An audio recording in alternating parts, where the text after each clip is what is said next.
Bonjour, je suis Carole Bouquet et bienvenue sur le tapis rose de Catherine.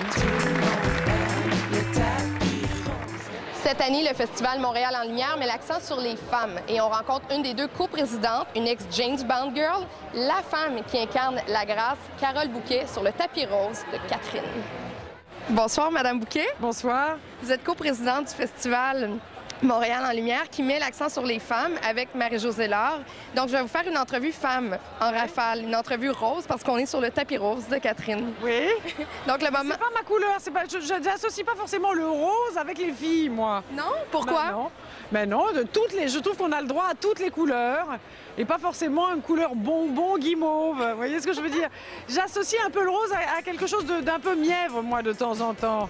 Je trouve que c'est pas la qualité principale des femmes du tout, la mièvrerie. Le moment où vous vous sentez le plus femme? Le moment où je me sens le plus femme, quand je suis avec mes enfants, parce qu'à ce moment-là, je me sens mère. Oui. La partenaire de jeu qui vous a le plus marqué au cours de votre carrière? Écoutez, la plus féminine et la plus en même temps, je dirais que récemment, c'est Julie Depardieu. Mais c'est parce qu'elle a un rapport à sa féminité très amusant, très joyeux, très ludique, et indépendamment de son intelligence. Féministe ou féminine? Moi, je suis plutôt féministe. Oui? Oui. Qu'est-ce qui vous ferait rosir des joues?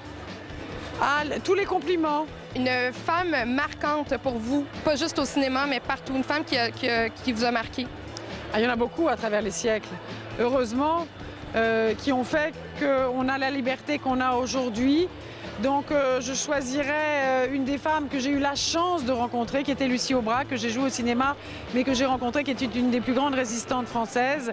Et parce qu'elle est arrivée à un moment donné aussi en France, où les femmes ont eu le droit de vote. Il ne faut pas oublier, c'est pour ça que je disais féministe tout à l'heure, que c'est pas si récent que ça, nos libertés, nos droits. Il y a 50 ans, on n'avait pas le droit de voter en France.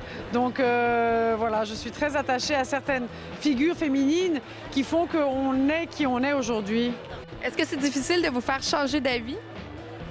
Non, si vous êtes convaincante ou convaincant, non, pas du tout. J'aime beaucoup, au contraire, que quelqu'un argumente avec moi. Non. On parle toujours de votre beauté. Est-ce que c'est quelque chose qui vous agace avec le temps ou c'est quelque chose qui vous flatte? Non, avec le temps, ça me fait très plaisir. Quand j'étais très jeune, je m'en foutais. Maintenant que le temps passe, au contraire, je l'apprécie énormément jusqu'au jour où on ne me le dira plus. Voilà. Ça va vous inquiéter. Ben, je ferai avec. C'est comme ça, c'est la vie. Si je vous laisse le mot la fin, qu'est-ce que vous auriez envie de dire aux femmes, aux nouvelles femmes qui posent derrière vous? De profiter de la vie, de ne pas avoir peur et surtout que jamais, parce qu'on me l'a dit souvent, mais ça a provoqué l'effet contraire, on m'a dit mais tu peux pas faire ça pratiquement parce que j'étais une fille. Je vois pas, voilà, donc à part des métiers physiques, tout le reste nous est permis. J'ai jamais touché à une James Bond girl, je peux vous toucher? Oui, ça fait... J'ai pas de pouvoir magique malheureusement. La relation que vous entretenez avec vos seins? Avec mes seins? Oui. Rien, alors franchement, rien en particulier. Je m'en occupe pas beaucoup. Non? C'est pas... Tant qu'à faire, je préférais que ça soit d'autres qui s'en occupent.